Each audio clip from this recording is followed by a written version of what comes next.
Breaking news here on CBS Sports HQ. Baker Mayfield finally has a new home. After months of waiting, the Browns trading the former #1 overall draft pick to the Carolina Panthers. In return, getting a 2024 conditional 5th-round pick, which could turn into a 4th.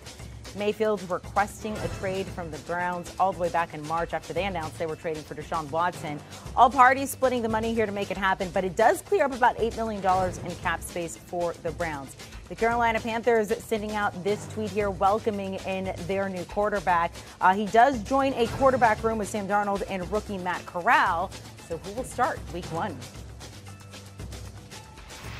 Let's bring in our guys, Pete Prisco here and Brady Quinn to talk about this breaking news. We knew it was going to happen at some point, Pete. Now we have it. Baker Mayfield to Carolina. Your initial reaction?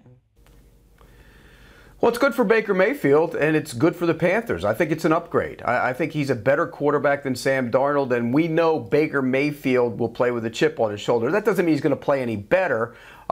Remember, last year he was hurt. And in talking to people in the Browns organization, it really affected the way he played last year. And there were people that wanted him to come back in that organization. And this was a move made to go get Deshaun Watson, and they said, okay, that's it, he's done. And look, they're eating $10 million of salary to move him. That tells you how badly they wanted to get him out of there in terms of after requiring Deshaun Watson. I think it's a great move for Carolina. I think it's a bad move for Cleveland to let him walk away. Well, the reality is, Pete, I'm not really sure Cleveland had much of a say in all this. I don't know that they could repair the relationship with Baker Mayfield, and even with what seems to be a suspension coming for Deshaun Watson. We don't know how long it will be. At the end of the day, it wasn't going to make sense. He wasn't their future, and I'm sure he didn't want to be there as a lame duck quarterback for 6, 8, or even 17 games if it went the entire season. So this is probably really their best and final offer they were going to get from Carolina before moving forward. But you touched on a good point. This is a good situation for Baker Mayfield in Carolina. Look, Matt Rule's desperate. He's probably on the hot seat. If they don't win this year, he's probably out. So this is a last-ditch effort, and he knows Baker Mayfield. Let's not forget, when he was the head coach of Baylor, they went up against each other in college. Baker Mayfield had a fairly good game, that game against Baylor, to get the win. But don't forget, that was the year, too, where Baker Mayfield went into Columbus, Ohio, got a big win versus the Buckeyes. And I'm sure there's somewhere in Matt Rule's back of his mind that's kind of sitting there thinking, I know this guy. I know what he's capable of. He should probably be the starter week 1, but I'm not counting Sam Darnold out yet. It's going to be fascinating to see how that quarterback room works out, or if the Panthers want to move on. We saw Charles Davis on earlier today talking about some familiarity there in Carolina. Rashard Higgins is on the roster. My only concern is Robbie Anderson, who doesn't seem to be all too pleased that Baker Mayfield now is in Carolina. All right, Brady, so who starts week 1? We've seen it now, the graphic there. Carolina, the very first game, September 11th, hosting the Cleveland Browns. What does Baker Mayfield need to do besides be healthy to go ahead and win that position for week 1? Well, he's going to have familiarity with the terminology. Ben McAdoo's the offensive coordinator now. He runs a West Coast system. Baker Mayfield's had that through his time there in Cleveland, so I don't think it'll be as big of a transition as most people think he's going to have to deal with. But the bottom line is he's just got to take care of the football. I mean, that's something that's literally plagued Sam Darnold throughout the course of his career since he's gotten in the NFL, whether it was the Jets or even with the Carolina Panthers. And the other plus is Christian McCaffrey's healthy. I mean, this offense should be better just because that guy's in your backfield. At least we think he's going to be heading into the season. We'll see how long he's able to last. But this is a quarterback room that you have to admit, at least they've got some depth. You know, I don't know which way Matt Rule is going to want to end up going with this, but I do agree with Pete. Baker Mayfield's the most talented of that group. He should be the guy that starts week 1. I think from the storyline perspective in general, I think that's what the NFL is hoping for and crossing their fingers. Yeah, I think this is one of those scenarios where you look at the offensive line. And Brady, I don't know how many times last year we took a player from the Carolina Panthers, or I did, and made him the spinning top of the week. They were awful on the offensive line last year. Well, they went out and they drafted Iquanu. He'll play left tackle. They signed Bradley Bozeman to play center. They got Austin Corbett to play guard. Taylor Moton's good at right tackle. They would be much better on the offensive line. And you mentioned it. You get McCaffrey back. If he can stay on the field, that gives them an added bonus of being able to run the ball and throw it to him. So I think this is a great situation for Baker Mayfield. And I'll go this far. If he is the starter and plays like he did 2 years ago, the Carolina Panthers will be a wild card team and make the postseason. I love the Pete Prisco proclamations. Like, I mean, Brady, we knew it was coming at some point. Look, Pete, that was actually my next question here. So since the Super Bowl back in 2015, they have only been to the postseason since 2017. Brady, I think their win total was set at 6.5. I'm not sure if that has changed since then.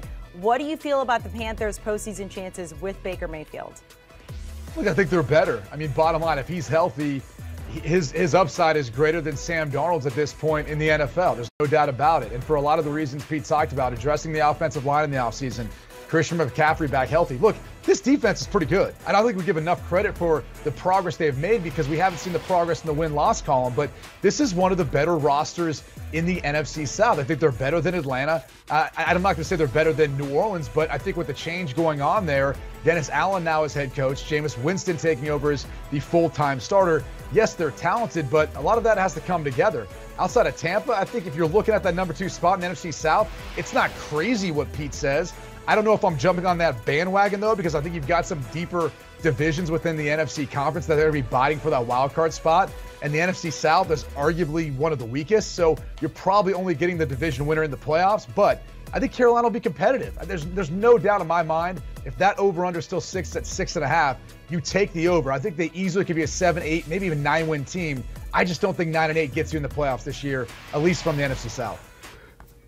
You know, here's another aspect of this that we're missing. They're getting another first-round pick back. J.C. Horn. I mean, the guy got hurt last year and didn't play. He's going to be a big part of what they do in the secondary. And I love where they're going as a young defense. They're building around it. You know, Burns and Brown and you know, Jackson and Horn and Chin. It's a young group. They're going to grow together. And Brady, you mentioned it. I think they're going to be pretty good on defense. And I think if Baker Mayfield stays and plays, he stays healthy and plays like he did 2 years ago, the offense will move the football and score points. So, look, it's a bad division. There's one good team in the division right now. I think the Saints, we don't know. There's a lot of age creeping in, and what is Jameis Winston going to do? And a coaching change. So they have a real chance to finish second in the division and possibly be a wild card team. Brady, let's go to the I like the fit, too. No, I was just going to say, I like the fit, too, in Ben McAdoo's system. You know, a lot of West Coast offenses are predicated on timing with footwork and rhythm. And I think when you watch Baker Mayfield and the times he struggled during his time in Cleveland, it's holding on to the football. It's really when he gets off rhythm or maybe he's late somewhere with his eyes. That'll be coached into him. And I know it's a short amount of time there in Carolina to get that playbook and get comfortable with it, but I do think it'll play to his strengths. He's a guy that you want to get the ball in his hand fast, or you want to get the ball out of his hand on time in rhythm.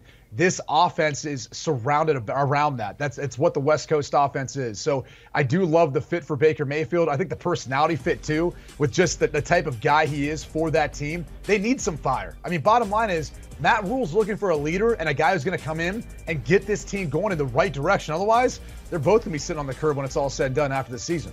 Do you like it better, Brady, than the situation he would have had in Seattle, because that was the main other team thrown around? I do. I think this is a better roster, and I think he's going to a team that's got a better shot within that division, as Pete alluded to, as compared to Seattle, which I think is much closer to a rebuild mode, and obviously playing, you know, in a division with the defending Super Bowl champs.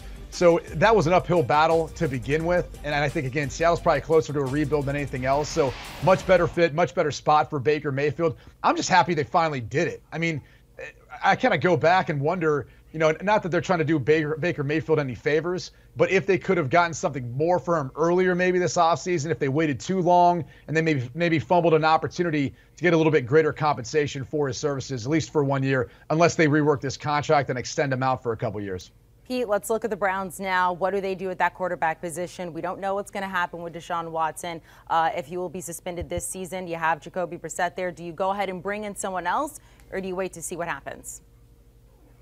Well, I think you have to see how it plays out with Deshaun Watson. If it's a 4-game, 6-game suspension, you can navigate through that with Jacoby Brissett. If it's a season-long suspension, then I think you're going to be looking around and going, what did we get ourselves into? And I really believe that. I don't think Jacoby Brissett is a starting quarterback in the NFL. I think he's a backup quarterback, and they're going to be in big trouble. Remember, that's a loaded division.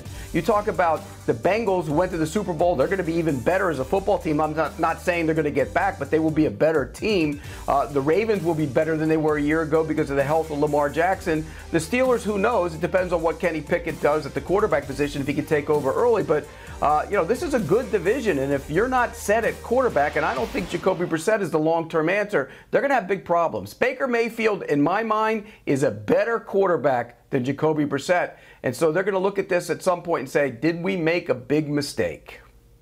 Well, it must lead you to think, Pete, that maybe they have the sense that it's not going to be an entire season long or indefinite suspension like was reported or rumored. At least that's what the NFL wants.